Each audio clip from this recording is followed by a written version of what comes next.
I'm Rick O'Shea, the literary curator of the UCD Festival, and I'd like to welcome you to this, the second virtual edition of UCD Festival at Home for 2021. The UCD Festival is unique and award-winning, one where the global UCD community of students, alumni, future students, and also the wider general public join us for free online events. For the second year, we're not on campus, but instead where you are, bringing you all of the inspiring, engaging, and informative activities of the regular festival here for our digital and worldwide festival audience to enjoy. I'm particularly thrilled to be highlighting the series of UCD Festival at Home conversations. There are over 20 chats and discussions taking place, and with nearly 100 free, virtual, and engaging events also running across the weekend, there's something for everyone in the family to enjoy. You can stay up to date on the full UCD Festival at Home program at ucd.ie/festival. And don't forget, you can join the conversation through the chat function on YouTube or on Twitter using the hashtag UCD Festival. Do get involved. Thanks for joining us and enjoy the event. Hi. Well, you're all very welcome to this first panel of the UCD Festival, Michael Collins, Then and Now. I'm Jorie Lagerwey. I'm the head of film studies at UCD. But let me introduce you to our much more exciting panelists, starting with Neil Jordan, who, if you're tuning in here, of course, hardly needs an introduction. The director of the 1996 film, Michael Collins. He's a renowned multi-award winning author and filmmaker whose career has spanned more than 40 years. Some of his best known films, perhaps, are The Crying Game, Interview with a Vampire, Michael Collins, The Butcher Boy, The End of the Affair, Ondine, and most recently, Greta. He's also written, directed, and produced the two-time Emmy-winning television series The Borgias, and his films have been honored with numerous awards worldwide, including BAFTAs and an Oscar, and of course the topic of today's conversation, Michael Collins, which won a Golden Lion at the Venice Film Festival. And joining Neil in conversation, we have Diarmaid Ferriter, a professor of modern Irish history at UCD. He's the author of many, many books of Irish history, most recently On the Edge, Ireland's Offshore Islands, A Modern History, The Border, The Legacy of a Century of Anglo-Irish Relations, and Between Two Hells, The Irish Civil War. And he'll be a familiar face, of course, to many of you from his extensive work on relevant television and radio, and as a columnist in the Irish Times. So you're both very welcome. Thank you so much for joining us. And first of all, congratulations, Neil, to the 25th anniversary of this film. And I immediately after I got the invitation to moderate this panel, I ran into a colleague of mine who had just taught your film that week in class. And she spoke about how much the students were excited and engaged by it. So it's a film that has a long, long life and still is popular and part of film studies conversations, at any rate, at UCD. So what I would love to talk about today is, as the title suggested, the then and now of Michael Collins. So, Diarmaid, I wonder if you could maybe start us off by laying the scene a bit. Give us a bit of context for 1996 Ireland, maybe the peace process. What is going on in the country that would make this film so popular at that moment? Well, there was a strong sense that things were changing or things were on the turn, particularly when you compare it to the 1980s, which was such a bleak decade. Emigration, the troubles in Northern Ireland, widespread unemployment, and a sense of despair in relation to, political and economic management. So the 1990s certainly was much more optimistic. Obviously, looming very large in the background is this whole question of a nascent peace process and an IRA ceasefire from 1994, which is actually broken in 1996, early in 1996, with the Canary Wharf bomb, which was a reminder of just how fragile everything was in relation to it. And yet there was a lot of optimism. Bill Clinton had come to Northern Ireland as American president at the end of 1995 and was talking the language of hope and positive futures. So there was an interesting mix. Things were also turning economically. And there's definitely more optimism around. The question of course, how that peace process would pan out, how it would be managed, very much up in the air. There was still an awful lot of nervousness. The Ulster Unionists were dealing with a new leadership with David Trimble. Gerry Adams, of course, for many was just such a polarizing character, and the whole question of the credentials of those who were shaping up to be peacemakers was continually under the spotlight. So a lot of questions there, but at the same time, I think a degree of optimism, which made the revisiting of the revolutionary period really, really interesting. It was a really challenging time, I suppose, to be depicting the events of 1921 and 1922. And obviously there were going to be parallels made, but that in itself is a fraught business, as Neil is well aware. Yeah. You're talking to me now? Neil. Yes, go ahead.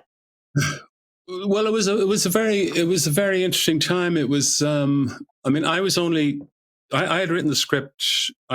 David Putnam, do you remember who he was? David Putnam, Jared Sapphire and all that. After I made my first movie, Angel, he commissioned this script of Michael Collins for me from Warner Brothers, yeah.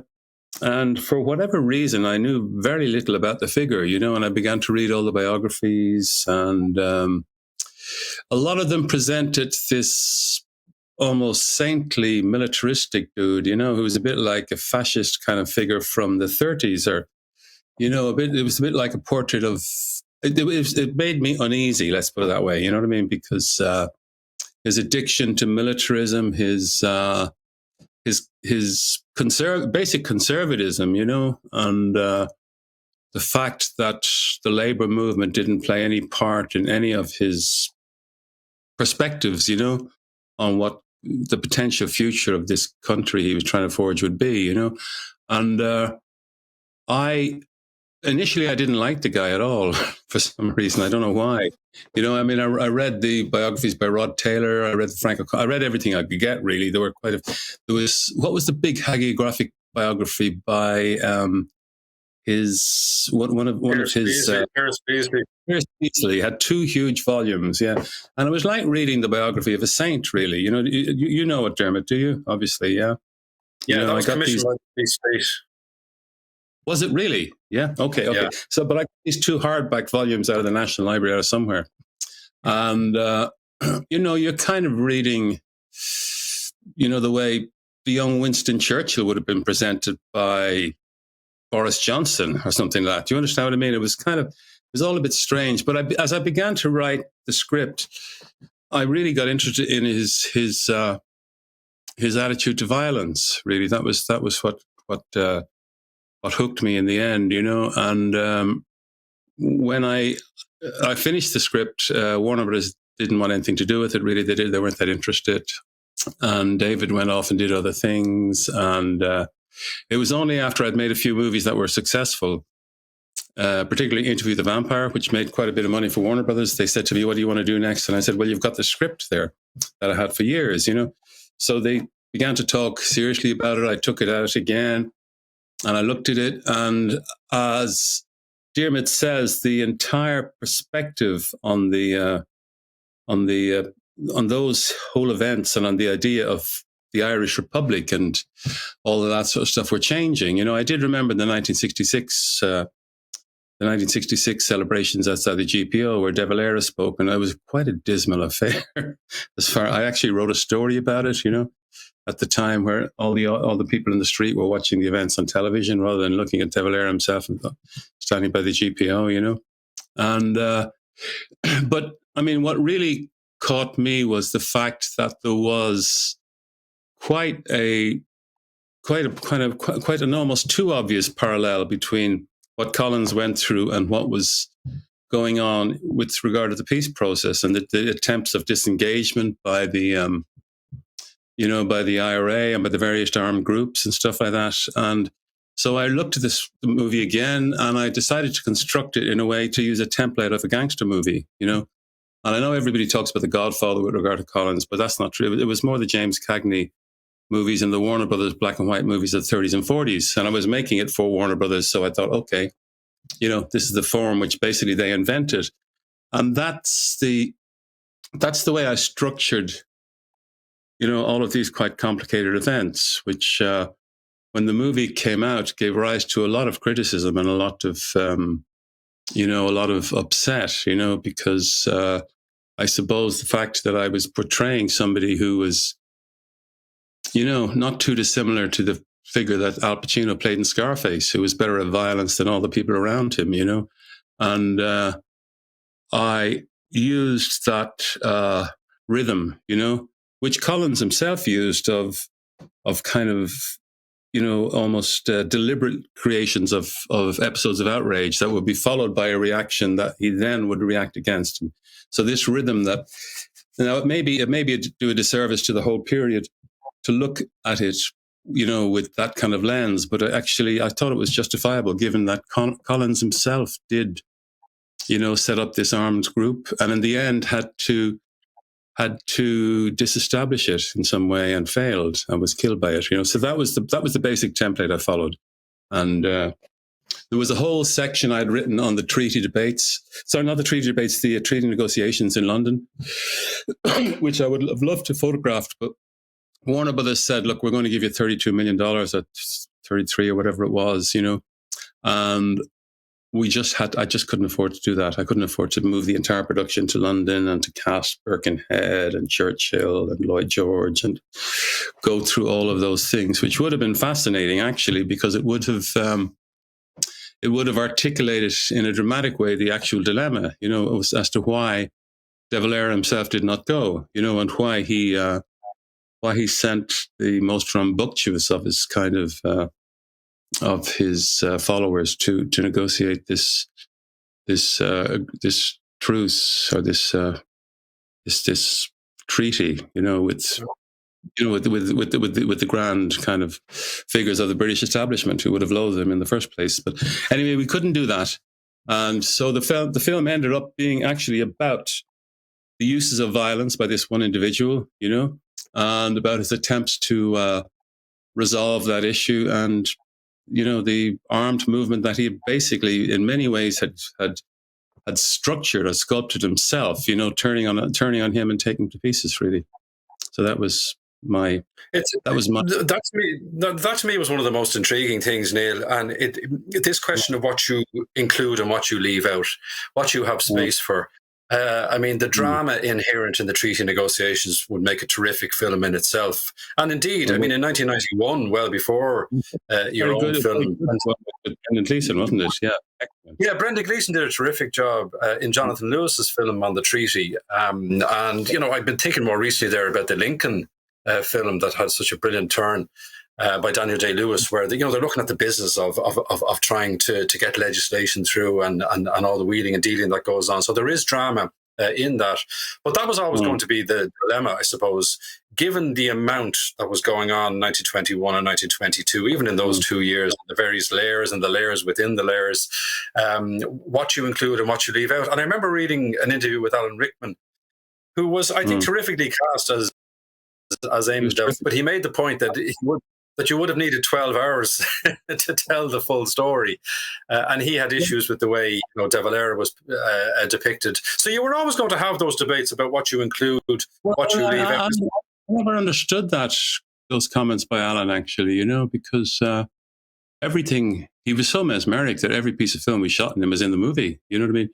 But I think what happens with actors is they get this extreme, if you ever do a historical movie, okay, and you cast figures that are well known, the actors that you cast immediately get the biographies of those characters, and they identify so strongly with these characters. They almost take their point of view, and they share their sense of betrayal and all that sort of stuff. But the in a strange way, not including the treaty was in the end kind of interesting, because it isolated the drama in terms of personal betrayal, and those scenes where Rickman confronted Collins after he had come back from the treaty were so dynamic in terms of De Valera's personal sense of betrayal and injury, that kind of thing. And I'm sure De Valera was a very, there was probably a strong element of paranoia to his personality, and it was, to me, in a strange way, in the end, I would have loved to go to London and shoot, and particularly to see Collins confronting this sophistication, of a wider world and stuff like that. But in the end, it did concentrate the drama in some way, So it's, I would love to make another movie about De Valera, pure and simple, but I don't think anyone would ever give me the money to do that. Well, that was one of the interesting things about, I suppose, there's also then the question of is it a case of building up Collins at the expense of De Valera? Is there the depiction of a cartoon villain in De Valera, and the way in which that construction can work? Because De Valera comes very badly out of this film, and given the style that they're talking about, would it even come worse out of the film if I'd let it go on a little bit longer? Because the entire thing, constructing a monument for Collins, which a lot of Collins' associates came to De Valera when he was Taoiseach and said, "Look, we deserve to at least acknowledge this man's burial place." And De Valera had these extraordinary strictures. He actually agreed, but measured almost to the centimeter what the dimensions of the grave could be, and how there would be no kind of statuesque element to it, stuff like that. And you realize that the man's kind of bitterness persisted way far longer than Collins's, far after Collins's death, But I kind of thought it's kind of fascinating because, how old are you? You're in your 60s, yeah? I'm clinging on to my 40s, Neil, you bastard. I let that one pass. I was born in 1972. Oh, okay. Well, I was born in 1950, okay? And I do remember my mother. I'm so sorry. Forgive me for that. That's okay. I forgive you. Okay. No, but my mother was an ardent De Valera supporter, She was literally, I don't know why, I think there was some Republican connections in her family, because her mother worked with Collins in the GPO in London, And there's some strange, mysterious thing about this grandfather who I never met. He came over when they introduced conscription in England as a conscientious objector, and there was some connection there somehow. But my father, on the other hand, seemed very circumspect about the figure, And in a lot of Irish families, there were those things, weren't there? There was a De Valera thing. Absolutely. There was a Fine Gael thing. It wasn't quite called Collins. It was the Fine Gael thing, really, wasn't it? Yeah, that was the very interesting thing for me about De Valera. And it's actually, my major gripe with the film was not the film. It was what comes at the very end of it, where you use that quotation that De Valera allegedly uttered in 1966, that history will record the greatness of Collins and it'll be recorded at my expense. And you're right, De Valera was mean about the grave and about the memorialization of Collins, but I don't believe for a minute he ever said that.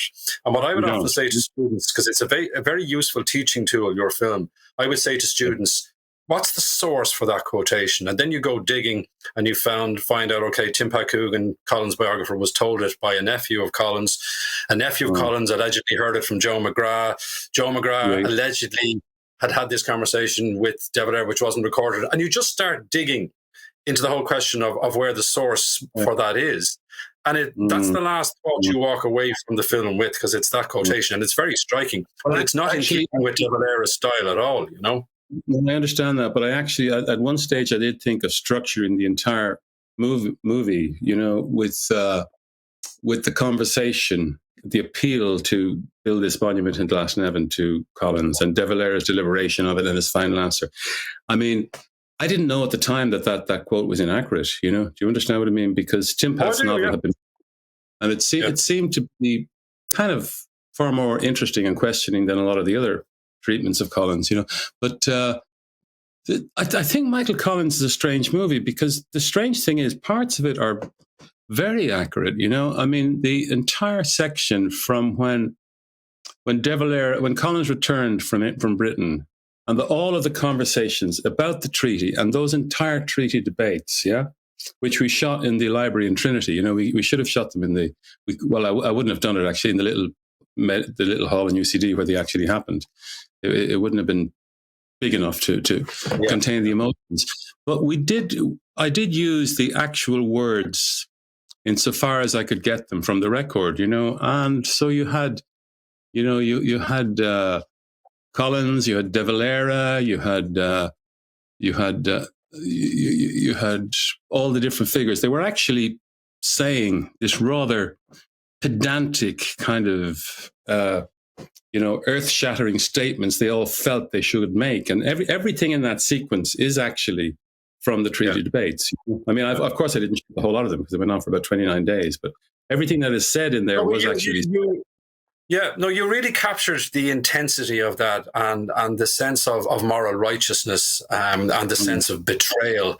They felt these things very differently. It's going to be very interesting later this year because we'll be looking at the 100th anniversary of the treaty negotiations and the treaty debates. And as an actual study in the, that sense of broken promises and what's possible in politics and how personalized it can become when the unity is shattered, when the Republican movement is ruptured. I think that was captured very well, and it does become deeply personal.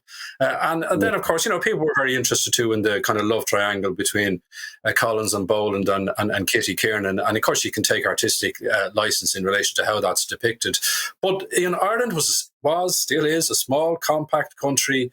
And this wasn't just about Sinn Féin politicians being divided. The IRA was divided. Cumann na mBan was divided. Society at large was divided. Individual families were divided over the treaty. And that's one of the things I found intriguing about the film when it came out. There was a real sense, Neil, that this was a national occasion. And there was a communal engagement with the film. And even that decision to give it a cert lower than 15, a PG cert, on the grounds that this was an issue of national importance that as many people as possible could engage with. So I think that comes out very strongly, that this wasn't just about very interesting politicians, or it wasn't just about terrorists becoming peacemakers. There was a sense that this is our story and it's being told by one of our own, Well, actually, when I shot it, it was interesting because... when we did rebuild the GPO, and we changed the geography of O'Connell Street, because there's a street leading, which would be Abbey Street, which leads right towards the gates, right towards the pillars of the GPO, which obviously wasn't the case, but we needed that because of the space available in Grange Gorman where we built the set. But when we were shooting that scene, it was kind of eerie, and I had no idea that the with the cannons hitting the GPO and the shattering of the things and the guys inside and all that sort of stuff, I had no idea the emotional impact it would have. It was very strange actually shooting it. It was like watching something. I was going, oh my God, this is kind of scary, And this is what they taught us at school when we were too young to even understand it. We regarded it as old hat, really, in a strange way. But to see it alive and to see it in the kind of dimensions that they were probably about 12% less big than they would have been, But to see it almost in the dimension of the reality at the time was kind of terrifying. And particularly when all the lads walked out, And I made a big mistake. I didn't realize that a woman had walked out with the surrender flag, I should have known that. But did anybody know that at the time? Nobody told me. They did, yeah. No, there was a lot of focus on this was Elizabeth Farrell, who, was famously airbrushed out of the photograph, the surrender photograph of herself and Pierce, but you can see her feet. There was a lot of attention, particularly in 2016 for the centenary, but there wasn't as much discussion, I suppose, about it in the 1990s. There's been much more of an awareness now of depicting a much fuller cast of characters. I know, But that was the other... that was the other interesting thing about emerging from the GPO and Collins. This is Collins the fighter. But then when you look at our most memorable image from the publicity around the film is the passionate orator trying to sell a political deal. He's in civilian garb. And my understanding, Neil, and you'll remind me if this is correct, was that one of the original publicity posters actually had Collins with a rifle, but that this changed. No, there was about 12. What they do is, I mean, there are people better at publicity than the people who make the movies. You know what I mean? And what they do is they give you about 20 different versions of posters, And then the publicity department, it being in America, you know what I mean? They've no compunction about showing a guy with a rifle in his hand and a green flag flying behind him, that kind of thing. And you have to say, look, lads, that might be the best kind of image to promote this movie back in this country, that kind of thing. But there was about 20 different posters shown to me, but it is odd. The one they chose was the one where he's speaking it was meant to be in a rural little townland, speaking to a bunch of people who were about to be overrun by horses and kind of cows driven through by anti-treaty forces, that kind of thing. But that's what they chose. But it was strange making the movie, because it was like even before I made the film, people were giving out about what the film would be about, So, and people were saying, is it true? I believe it's about this. I believe it's about that. I believe it's about the other. And it was almost like you realize, oh my God, I've been commissioned to design a national monument, And there are rules in monumental sculpture. There are rules. If the horse has its front leg raised, or if the sword is in its scabbard, it means this or the other. Something means surrender. Something means triumph. It's all that kind of thing. And it was it was slightly uncomfortable to be making it with that. With that kind of pressure. But anyway, it was great. It was great that so many people were interested in it. And I think in particular, sorry, go ahead. Yeah, no, and that was the interesting thing as well. Just that sense of anticipation and that sense of in such widespread engagement with it. And of course, for the historian watching it, they're of course looking out for all sorts. It's not that they're going to be po-faced about it, but they are going to be very interested in the depiction of historical characters and historical events. And everyone feels this isn't just about historians. Everyone feels that they have a particular version, or there's been, as you mentioned earlier on, there've been loyalties and interpretations and prejudices inherited or passed down. And I think that's why there's an awareness on the part of historians that films can generate interest in historical events and characters way beyond what historical scholarship can do. And you could argue that the film created more interest in Collins than 60 or 70 years of scholarship books had. Well, it probably did. Yeah, but that was also accidental. It was because the film placed Collins in kind of an analogous position to which the armed movement in 1996 was. I mean, it was, and that was quite deliberate. It was, and it was odd to be placing a figure who basically is is kind of the hero of the Fine Gael party. Probably the most conservative party that has emerged out of Ireland. To be placing a figure like him, in this position of controversy, in this position, I didn't at all want to make him a quasi Jerry Adams or Martin McGuinness, but I did want him to make somebody who was absolutely pitiless and in many ways kind of unconscionable in his use of violence, and who then, when he thought he could happily, disengage this whole process, and found he couldn't, that was deliberate. That was the basic metaphor, the analogous, the analog. The analogy of the whole film, Yeah. And that ruthlessness is very much a part of the story. And you're right in that. It's part of Collins' story. It's why when I first read the biographies, I felt I didn't like him very much. You know what I mean? I didn't.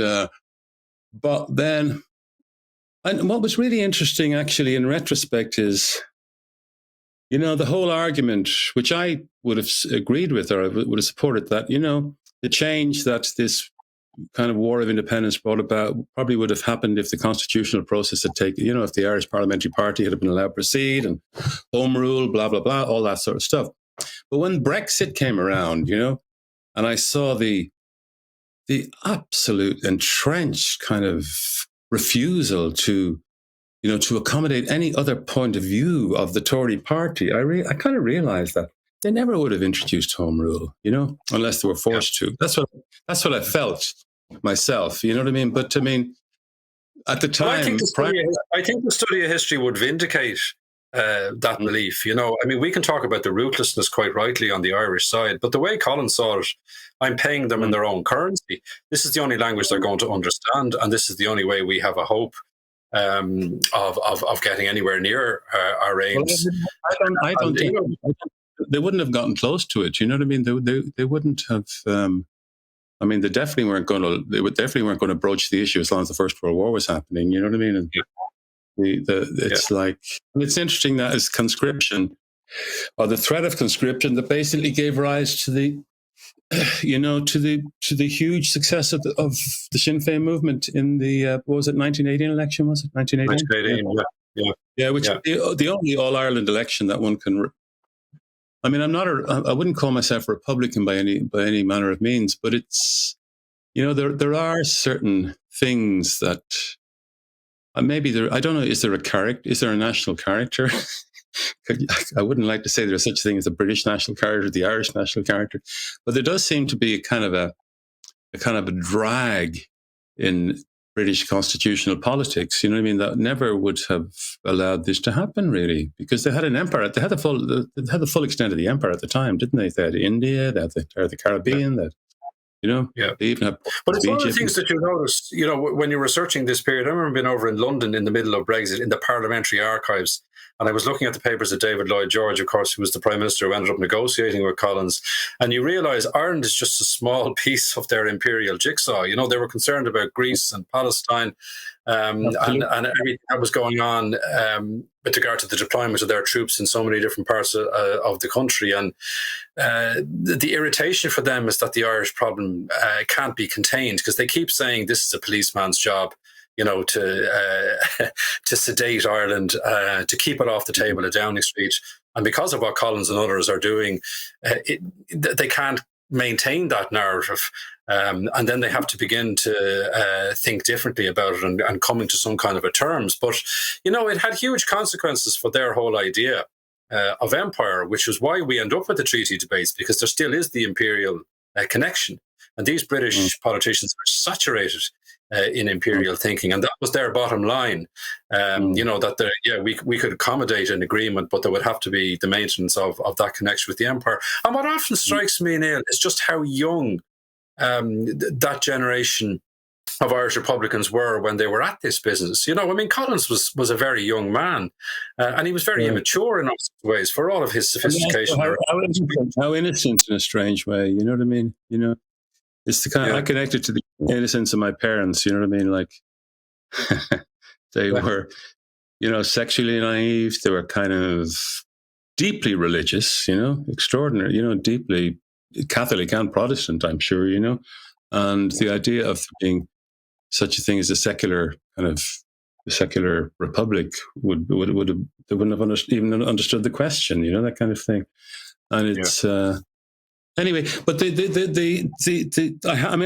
had to, I made certain kind of, I squeezed events, obviously, and the thing I was criticized most for, apart from the fact of the Bloody Sunday events, was that car bomb in Dublin Castle, and everybody said, oh, how dare you use a car bomb in a film, you know what I mean? That's a direct relationship to the, kind of a wink or a nod to the north of Ireland. But from my perspective, it wasn't. It was straight out of White Heat. It was straight out of a James Cagney, kind of Warner Brothers gangster movie of the 30s or 40s, you know what I mean? And, I was upset that was taken as a reference to the north of Ireland and to the bombing campaign in the north of Ireland. I didn't mean that. It was a piece of shorthand that seemed to me to be of a piece with the genre as a whole, And I don't know if. Pardon? Sorry, go ahead. Isn't that the thing that, once you put that out there, what interpretations people choose to put on it, you can't have any control over that. Obviously people can say to you, hang on a sec, Ned Broy lived until 1972. What are you doing having him hanging from the raft? The problem with that was Ned Broy was, obviously he was the spy in the castle, and the name was so appealing as a pun that the overseer, the kind of the head of the Cairo gang comes in, he calls him Boy, and Stephen Ray kept having to correct him, say, no, sir, it's Broy. And that was so appealing to me when I had to elide Ned Broy's character with two characters, McKee and Clancy, who were captured after the bloody Sunday killings. So I made them all into one person, but the name was still there. I couldn't. Ned Bryce, his daughter, came to me and she said, "I'm very surprised that you killed my father," because I remember very kindly, like looking after my upbringing in the 60s and 70s. She was very sweet about it, but she's a marvelous woman, Neil. And I mean, I was given a lecture years ago, and I made comments about Ned Bryce's statement that he gave to the Bureau of Military History when they were collecting these statements from veterans of the year in the 40s and the 50s. And he's a very long statement. That is really a long love letter to Michael Collins. And I was talking in those terms, not realizing that his daughter was in the audience. She came up to me afterwards and just made herself known. But she's a fascinating character herself, But that's the interesting thing about the time of the film, 25 years ago. There are an awful lot of people watching that film who were the sons and daughters of that generation, and they feel these things very deeply and they feel them very strongly. And as you know, because of the way he died, and it's part of the film's emotional appeal, the lost leader, and they do become this canvas onto which people will paint really anything they want, and over the passage of time that can be even more and more embellished, which again is why the film came at a very interesting time, because it raised difficult questions that had a contemporary resonance. Yeah, I did raise different questions. I think I'm so sorry to interrupt this really fascinating conversation, but we're coming up on time. And so I want to take the opportunity. Diarmaid just mentioned this really fascinating dynamic where you might have had, sons and daughters in the audience in 96. So if we could sort of fulfill our brief of the then and now, jumping forward to the 25th anniversary that happens to fall in this decade of centenaries, how do you think the relationship of the film to the audience, or indeed to how we remember that period of history in Ireland, has changed, or has it changed? Or maybe you could talk about the film in its guise now in 2021 for our last few minutes. Well, I mean, I would still see an awful lot of students coming in to study history in UCD whose first introduction to Michael Collins was through Neil's film. And that's very interesting, and it's a reflection of all sorts of different things. But it raises an interesting challenge. Like, what do you say to them about that? Is it enough for them to get their history from film? Or, as Neil would have suggested at an earlier stage, should it push them in the direction of digging deeper and reading more and saying, okay, the film is one thing and it's one depiction and it's one introduction, but you've got to do a hell of a lot more, to make up your own mind about this character. And, that's still going to be relevant. Perhaps even more so 25 years on, because we're approaching the centenary of the events that are depicted. Yeah. I'm sure. But I mean, when before I made the movie, and I'm not making any claims for myself or for the film, I mean, before I made the movie, the great figures in the kind of story of Irish independence were De Valera and Cosgrave, weren't they? I mean, Collins was kind of an afterthought, really. He was rarely mentioned, and he obviously wasn't a political figure. He didn't become the establishment of Fine Gael party or any of those kind of things. It's like, and it's rather odd now that he seems to be the major conversation piece about the whole period. Is it my fault? I don't know. I mean, I hope it's an interesting kind of introduction to what probably still is an unfinished business. I mean, there's going to be all sorts of strange kind of centenaries this year, isn't there? I mean, they're talking about the centenary of the establishment of the north of Ireland, of Ulster, and all that sort of stuff. It's going to be very odd, and there's going to be a lot of conflicting kind of dialectic going on, isn't it? There's going to be a lot of interesting argument happening, But I'm delighted you refer to unfinished business there, because it is all unfinished business, and it has to remain unfinished business, because there is no definitive life of Collins or definitive interpretation of Collins. And that's one of the key messages we'd be imparting as historians is that, the question of interpretation and sifting through the evidence, it has to go on. Yeah, perhaps it will. Yes, I know. And I actually think it was through my entire experience as a writer and a filmmaker, there was a wonderful relationship between me and Britain, you know. I mean, the BBC, British cinema, British publishers, Faber and Faber, all of that sort of stuff. You know, they're a home for Irish writers, they were a home for Irish writers and other voices and other kind of critiques, both about the Irish experience and the British experience. I do feel in my bones something of that has changed radically, you know. I think Brexit has changed an enormous amount of things, and I don't think we fully understand them yet. You know, I think the BBC is about probably to be hobbled in a way that, you know, that will make it just reflect one kind of imperial point of view or one imperial narrative, you know. And I think there's a lot of questions will be asked and will continue to be asked about that whole set of relationships, you know. I'm not being very articulate, am I? I do feel something cataclysmic has happened and we don't quite know what it is yet, you know. Do you understand what I mean, Diarmaid? No, I think you're spot on. I mean, there's no doubt Brexit changed things fundamentally. And you're right, it's too early for us to fully absorb what exactly those changes are. But the signs are very worrying. Yes, there's going to be a set of conflicting narratives, you know, and people demanding to put their stamp on stuff that is as yet unresolved, I would say, you know. That's the way I would put it. Yeah. So perhaps the ongoing process of history and the really complex relationship between historical films and the process of history is a really good place to end this conversation. So I just want to thank both of our speakers, Neil Jordan and Diarmaid Ferriter, for a fascinating conversation, for making my job as a moderator so easy.